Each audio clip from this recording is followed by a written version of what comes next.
Let's welcome to the show Professor of Communications at Massey University is Professor Mohan Dutta. Mohan, thank you for joining us. So glad you could be with us tonight. Kia ora, thank you for having me.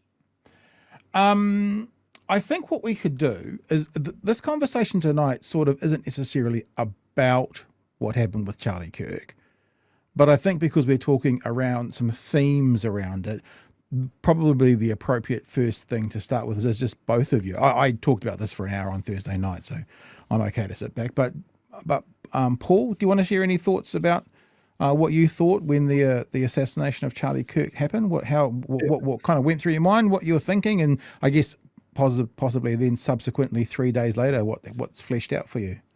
It was a really fascinating flashpoint for me because it reminded me of when Donald Trump got shot. And there's a vacuum of information.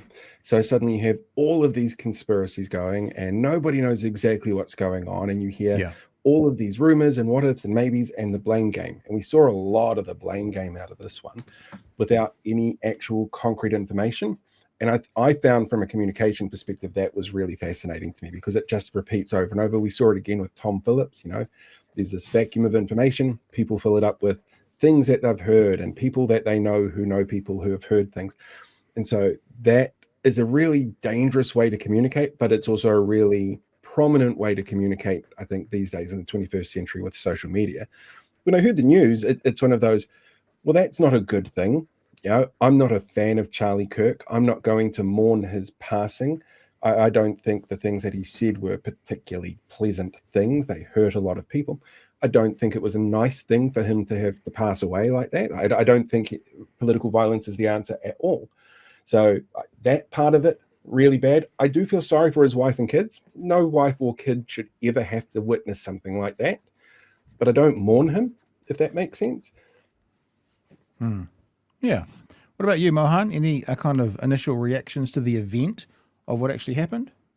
Yeah, and I think I'll just tautoko Paul on this, that the immediate response was, US has a history of political violence. So this is, first of all, not a first instance of political violence.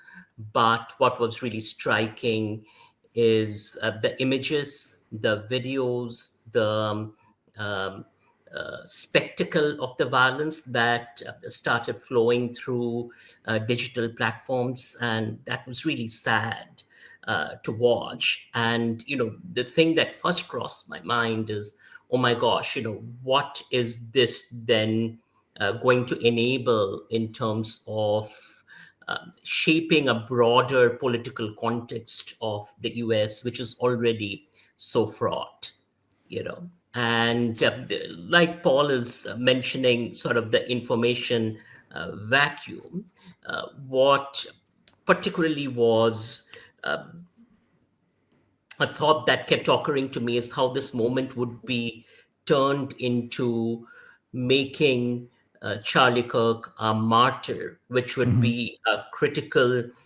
ingredient, if you will, in further escalation of a pattern of authoritarianism, repression, violence that we are seeing in the US in an already escalated form. Yeah, it's been interesting over the weekend. I know, and I run in circles with a lot of kind of religious people who have various faiths, and the posts and stuff on Facebook, exactly that, the martyrdom that they've given him, and on some level within like the Republican Party, the whitewashing of his history to paint him as an angel. Now again, I think it was a terrible thing that happened to him, and I'm confused by anybody on the left celebrating it, because one of the core tenets of people on the left is we're against gun violence, people. We are anti-gun violence. No matter what they try and tell you in America, this is where the anti-war people sit. This is where you'll find the pacifists. Those people, not everyone on the left is a pacifist, but everyone who's a pacifist will be sitting on the left, like a genuine pacifist.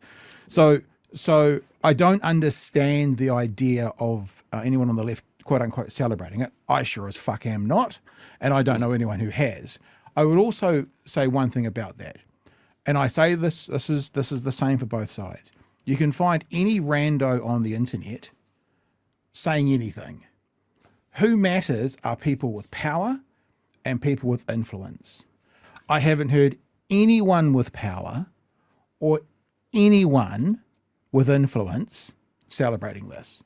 Sure, some rando Antifa, whatever, someone from America doing a dance and making a song. Yeah, it's going to happen. Just like Paul Pelosi, unfortunately with Paul Pelosi, it was Donald Trump's son mocking him with a dress-up costume for Halloween. So I just wanted to say bluntly and out there, one of the tenets of being on the left is anti-gun violence. It's like a core tenet.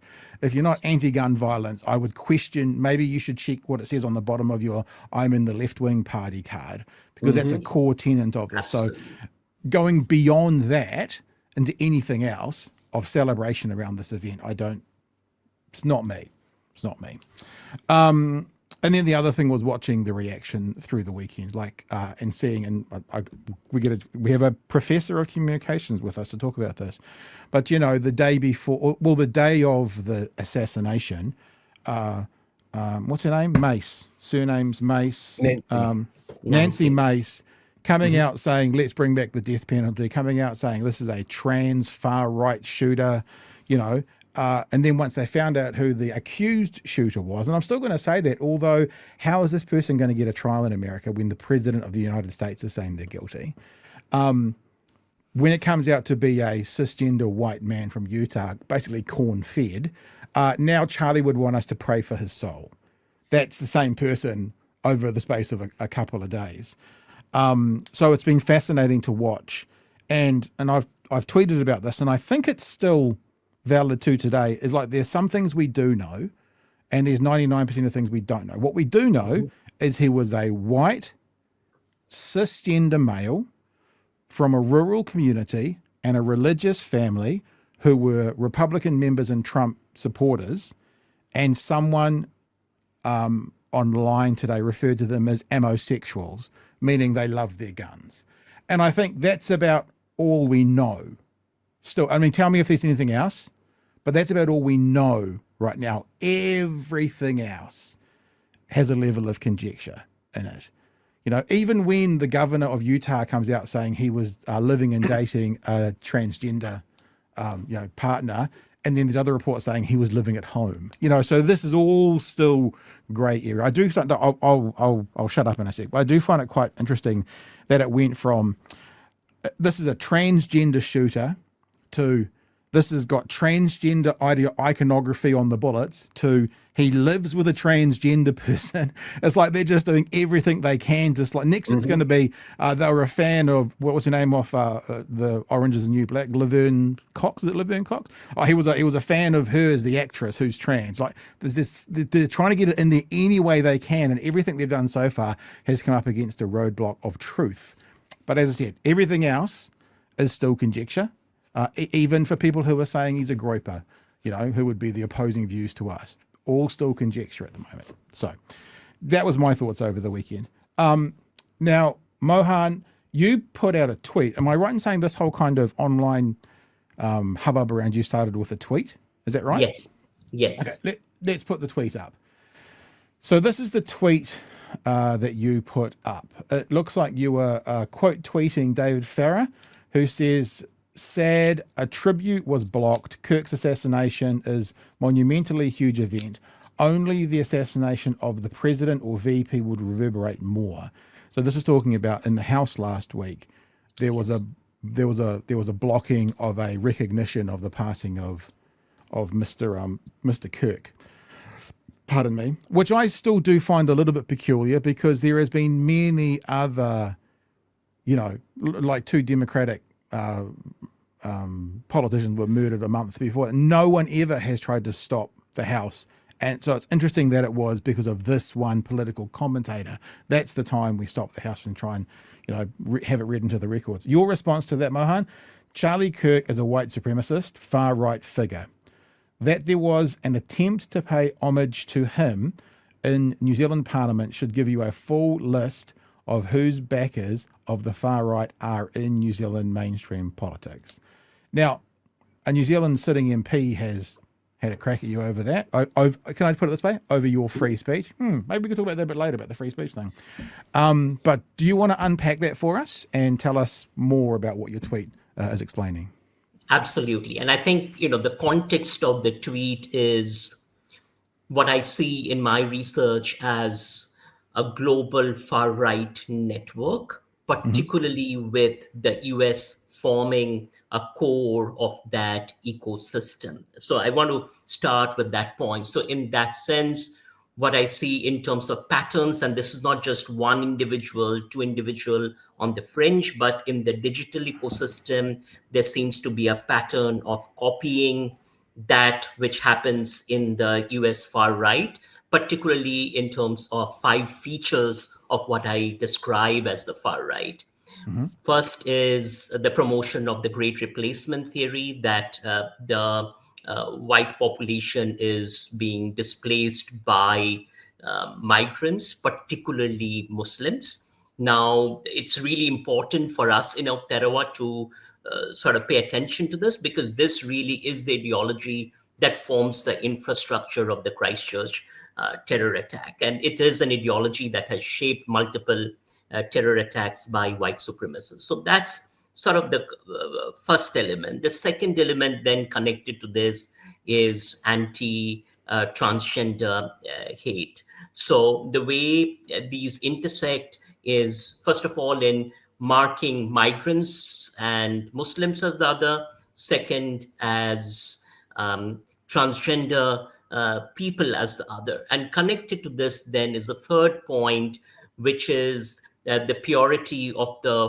white race, the hierarchy of men and women in the white race, and the role of women to reproduce. It plays out within the context of abortion rights. And sort of connected to that then is the fourth element, which is one of Christian nationalism. So the idea that the work of the nation is to produce and reproduce white Christian subjects that would uphold the sanctity and purity of the nation. And then the fifth element is how all of these elements then connect to dehumanizing speech, dehumanizing narratives, both in digital infrastructures, but also in offline spaces, which then directly connect with forms of violence. So, in that sense, there is a progression, if you will, from discourses of hate and othering to dehumanization to calls for violence to actual forms of violence. Now, that particular tweet then, it was directed at underscoring that if you look at Charlie Kirk and his body of work as a whole, you see all those 5 elements in what he did, particularly with Turning Point USA, with his Professor Watch List. He had started the Professor Watch List through Turning Point US, and this was one of the critical elements in consolidating power, if you will. And then that shaped the first set of elections with Trump, the role he played in the campaign, but also in the latest elections in terms of the anti-immigrant narrative. If you remember the narrative of Haitian immigrants eating pets, that is a narrative he had a key role in promoting through the Charlie Kirk talk show. And so those aspects really raise alarms about the ways in which sort of he was part of this infrastructure, but also how this was whitewashed into projecting him as a Christian conservative promoting family values. So, this is what I talk about as communicative inversion, which is the turning of materiality on its head. So someone that has historically promoted hate, othering, divisiveness, violence is turned on its head into a promoter of free speech and an advocate for free speech. And this is a critical point. So when David Seymour talked, for instance, to the media about commemorating Charlie Kirk, he's framed as this great debater who was a promoter of free speech. And this idea of free speech is just the opposite of free speech. It is the kind of free speech that is actually, in Adorno's work, if you think about the F scale, this is the kind of speech that seeks to silence dissenting voices, particularly voices of those that are othered and marginalized. So it is free speech for those in the majority, for Yeah. men, for those in power. It is silencing of those who are at the margin. So that Yeah. really was the context of the speech, expressing concerns, therefore, about the mainstreaming of this hate into New Zealand politics through political figures. The free speech one has been fascinating, and you bring up Charlie Kirk's the what did you call it, the Professor watch list. We're already seeing that here in New Zealand. I mean, the platform in the weekend, if you see any New Zealand public servants, academics or educators celebrating the assassination of Charlie Kirk, please let us know. So this is, can I just be really honest about these guys who run this platform? This is a grift for them. They spent no time with or around Charlie Kirk. We do slop tube, right? This is slop tube. We get down into the dirt and we do all that kind of stuff. We pay attention to it. They don't. All of a sudden, though, there's some coin to be made. All of a sudden, this is the biggest news on the platform, and it has been quite fascinating to watch sort of arbiters of free speech. And I actually agree with this. The reason we need to protect free speech is not for the lovely and nice speech that we agree with. It's for the ugly speech. The reason we need to protect free speech is for the offensive things that we don't agree with. And these guys have been saying this all over the world for years. And right now, they're coming after people who are using their free speech to say offensive things they don't agree with. And they're putting them literally on lists. Which I think is particularly scary. Hey, Paul, you've just sat there listening lovely to Mohan and what I've said as well. Any thoughts? I feel like I'm getting a free lecture. It's great. It's brilliant. I'm kind of curious about, we saw what David wanted to do, and from the party that cancelled pay equity, that kind of doesn't surprise me that he comes out in support of somebody who likes to other women and put them in their place. I know the European Parliament also tried to do something similar, tried to have a moment's silence, and that was done by their far-right parties, and that was very loudly shut down by the rest of the parliament. Do you think that this is something that's being amplified because, America says this is happening and it's as big and important, but the rest of the world still has, generally speaking, a much better understanding of what free speech actually means and how it can harm people if it goes too far? Absolutely. So in that sense, Paul, I also think that this is fringe in Aotearoa in terms of when we look at the broader discursive environment. But what is also important here is to recognize that the effort of the far right is always to recruit from the center and center right into the fringes through the production of this crisis. So what I see in this moment is an attempt to portray this as a crisis of free speech, with the left being the violent infrastructure that is anti-free speech and that is destructive of democracy. So that is the narrative setting work. So Pat, when you talk about the lists, so it is mind-boggling really. At this juncture, as we are talking, there is now a list that has been created that seeks to put anyone that is critical of Kirk on the list. And this has targeted workers, academics in the US, threatening their jobs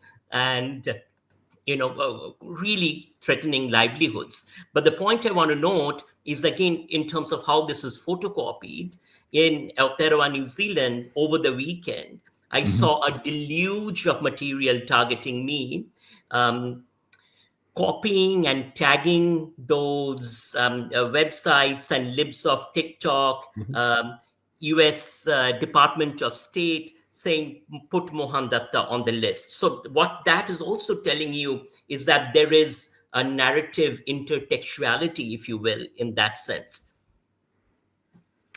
Couple of things that were said that I wanted to respond to, and we did this on Thursday night, but I just want to say it again about this narrative going around about the left. I mean, Elon Musk, the left is the party of murder. it's very clear that we need to continually put out here the actual facts and figures of what's going on at the moment.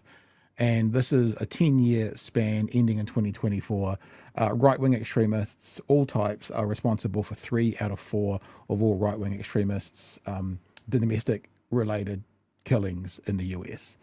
So, let's not get it twisted. And obviously there's going to be more of a news around a high-profile person dying at the hands of someone else. But let's not get it twisted about what part of society in America is actually perpetrating these crimes. The other thing is, you're talking about going around the world. Something that happened to me over the week. I love James O'Brien. I think he's from someone who used to do talkback. He's the yardstick, and I kept getting fed, 15, 17, 20-minute clips from him over this weekend. And it's basically James O'Brien learning about who Charlie Kirk is through his callers after the assassination.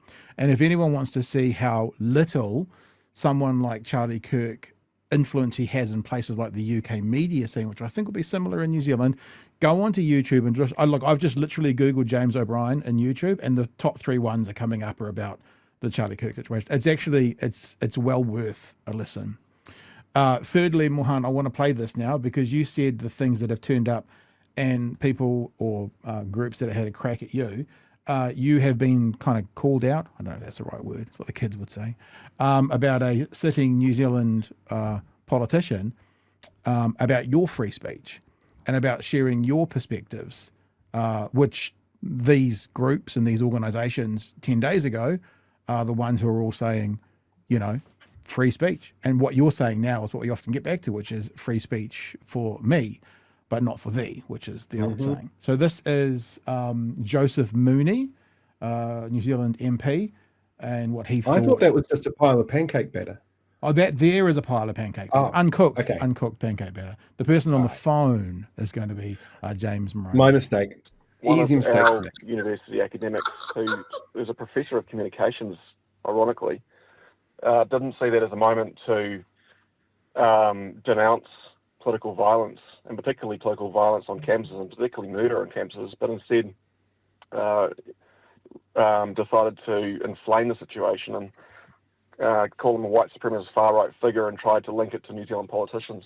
It was just absolutely awful.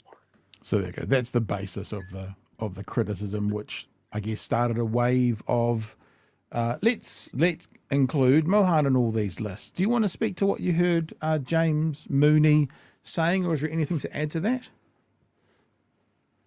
Paul, you want to, or do you want me to analyze? Well, he's talking about he's talking about you, Mohan. Maybe you should have the first crack if you want to say anything. Yeah. So the thing, what I find really interesting is his interpretation of what actually is inflammatory, and his construction of what is inflammatory. And this is a classic example of communicative inversion, because, my whole point is that by introducing this figure who is mostly irrelevant within the context of Aotearoa New Zealand public sphere into the space, you're inflaming the space, and you're actually creating the context within which there is going to be further polarization. He turns that on its head and says that, accuses me of inflaming and creating polarization by documenting the empirical evidence. And this is a pattern actually of the far right, which is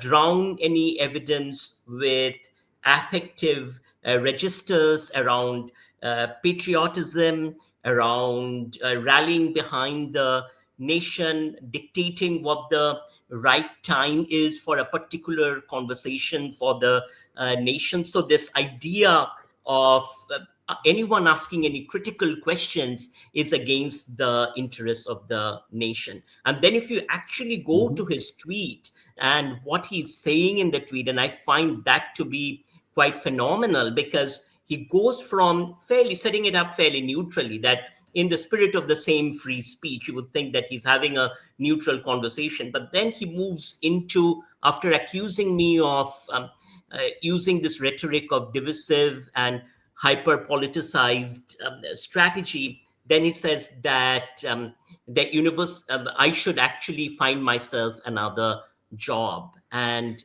that I find is quite powerful. So what I hear, Should we? Let's have yeah, a look. Let's have a look because I think I found it. I've just brought it up. This is from Joseph Mooney, MP for Southland. I think is he for Southland? MP for Southland. Who has also has honours in law. Out of interest, that's an interesting point, isn't it? He's got honours in law. So there you go. Interesting side note there. In the spirit of the same free speech you're enjoying to express your views, my view is that New Zealand doesn't need a professor of communication at one of its universities encouraging this kind of divisive and hyper-politicised rhetoric. Following what appears to be the politicised assassination of a private citizen debating ideas on a university campus in the United States, and you should find yourself another job. Look, there's another whole conversation to be had here about the quality of debater that he was. He wasn't that good of a debater. Anytime he went up against someone with nous, like at the Oxford Union or something, he pretty much got smashed. And sadly, and I don't mean to evoke his actual passing, but even the questions that he was answering when that terrorist's bullet rang out was, the two questions were, how many mass shootings have been committed by transgender individuals? And his answer was too many. And then the person asking the question said, well, it's actually 5 out of 5,000. And then he said, it's 5. And he said, do you know how many mass killings there's been overall? He answered it by saying, do we include or not gang shootings? And then the bullet rang out. So you can actually see what he does. His tactic is actually not to debate, but to just throw questions back. That was his style. So he was a prolific debater, happy to say that. He participated in lots of debates, happy to say that. Personally, watching him quite a lot, not like the platform just over the last 3 days, the skill he had at debating was media training and being able to beat up on 17-year-olds. That was his skill. But anyway, sorry, I interrupted you, Mohan. So we just read out his whole thing. Apparently, are you looking for another job? Is that what's happening here? Is that the story? I am not, and I hope to continue to stir the minds of young people, as they say, because they don't want their students to go to Massey, because they don't want their minds to be brainwashed. I intend to continue doing that.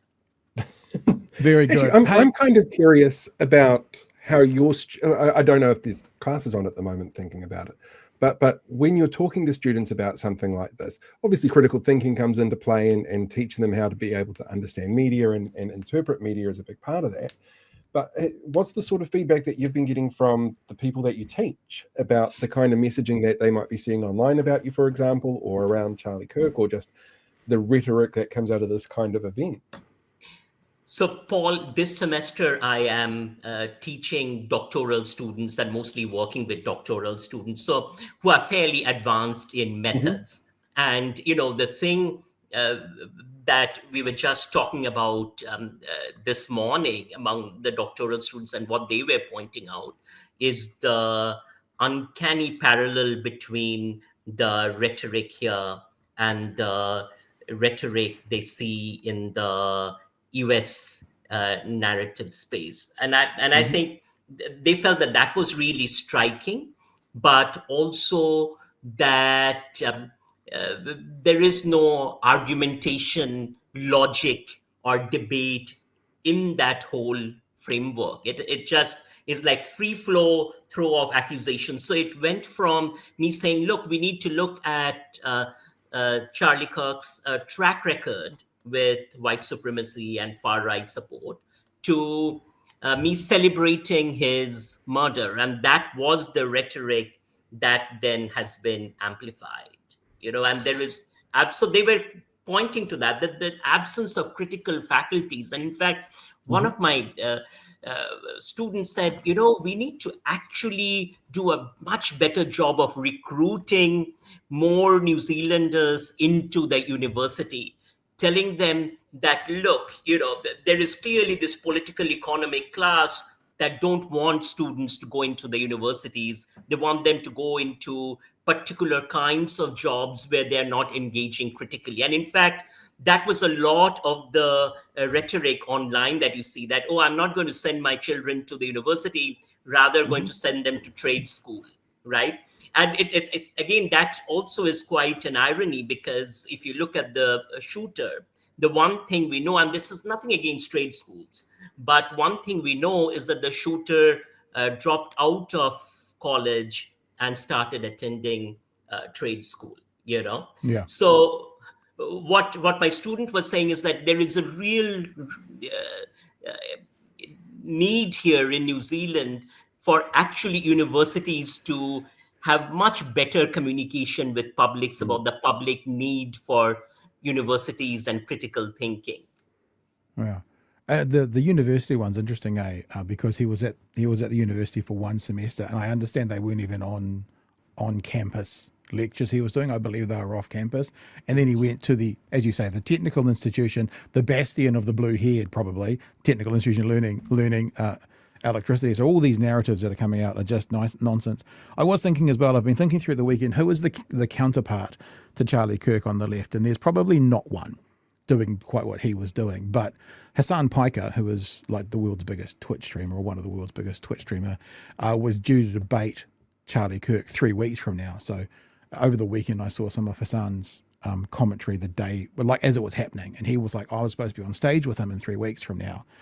And I wonder if someone like Hassan Piker had have been assassinated, what would David Seymour have done with that information? Do you think David Seymour would have jumped up to defend this young, he may be Muslim, he may be culturally Muslim, I don't know, young, good-looking leftist? I suspect not. And if the answer to that is no, he wouldn't have, that just shows how it's politically motivated from Seymour. Because if he wouldn't do it for the opposing... Did David Seymour put anything forward about those students that were shot, I think it was the same day as Charlie Kirk, in the university, in the state over, at a university? There were, I think, 3 or 4 by a Trump supporter. By a Trump supporter. Yeah. Those don't get a mention. Because that's not political capital. And that's my point, really, that this is political capital for both ACT and New Zealand First. If you think about sort of the capacity of this particular narrative around martyrship and free speech and Western civilization and attack on Western civilization, all those narratives that can then shape sort of the campaign strategies in the upcoming electoral cycle. I found. Did you see what Nicole McKee tweeted over the weekend? I did not. I think it was a tweet.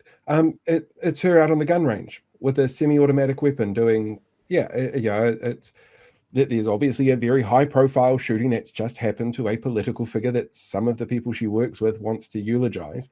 Well, she's out there on a gun range with a shotgun, celebrating the fact that she can go out and shoot things again. Must have been on Facebook. Might have been on Facebook, yeah. I know somebody sent it to me in a DM, so I'm not sure. I'll see if I can track it down. Yeah, that's right. Hey, Mohan, it's been lovely having you tonight. I'm glad you haven't handed in your resignation yet to be a public speaker, because we might have missed out on you. It's a good thing. Paul, you're our guest here tonight, guest host. Is there anything you want to finish up with by asking Mohan before we sign off? I'm actually kind of curious what you think the next step is going to be for somebody like David Seymour, who's now shown he is, as well as Mooney, for example, who have now shown that they will take an opportunity like this to try and ram through their ideology in Parliament, even more so than they did before, the sort of opportunistic free speech thing. What's your prediction for that happening in the future? Like, how much further can they push something like this? So I think it is going to keep escalating. That would be my prediction. And part of this is that as these spectacles are performed, it's a test of the market. It really is a test of who can capture a particular electoral market and the electoral sentiment in that sense. So I think it's going to keep escalating. And that's why, as a communication scholar who sort of teaches communication strategy, I think it's also really important not to pull back from that space in spite of the threats, because to the extent that those narratives are countered, that also creates a counter space to the discourse. Because I have seen academics, and it's quite scary if you think about it. There are academics friends of mine who are saying, I'm going to get out of Twitter, I'm going to shut down my X, my Facebook, I'm going to lock it because it is really, this hunt is so scary. I think that question of safety has to be balanced with, are we going to give up that discursive space? And what does it mean to continue occupying that discursive space? Which is why I love the work that you folks do at BHN. I think we need to keep flooding the discursive zones, if you will. Yeah, perfect. Hey, look, Mohan, thank you so much for joining us tonight. As a professor of communication, we're always happy to hear your critiques, how we can do a better job. You can be one of our critiquers anytime. Take your word for it. But look, it's been really good to have you on. I think it's really important again to say, obviously, there's nobody celebrating anything here, but that also doesn't mean there's not a conversation to be had. You know, let's try and use a word that's not going to be thought, oh, they're talking about Charlie. The quote unquote leader of Antifa could get shot and killed, yet we could not glorify that and celebrate that, but also have a conversation around the ideologies around what that person was about. That they can coexist, so to speak. And I think that's what we are doing. And I think that's more what people should be doing, rather than coming to all these conclusions within an hour of him being shot. Exactly. Elon Musk said the left is the party of murder. Within an hour, no one knew anything. So thank you for joining us. We really appreciate your time. And Thank you. We'll have you on again Pat, soon. can I just say one thing? I think it's really important, what you said about the left created the space for peace. And I think in a similar way, I saw someone post, this thing about the politics of left being one of love. So the values of love, connection, community, I think these are really important values to foreground. Very good. Thank you so much. Thanks, Professor. We'll talk to you soon. Thank you, Jay.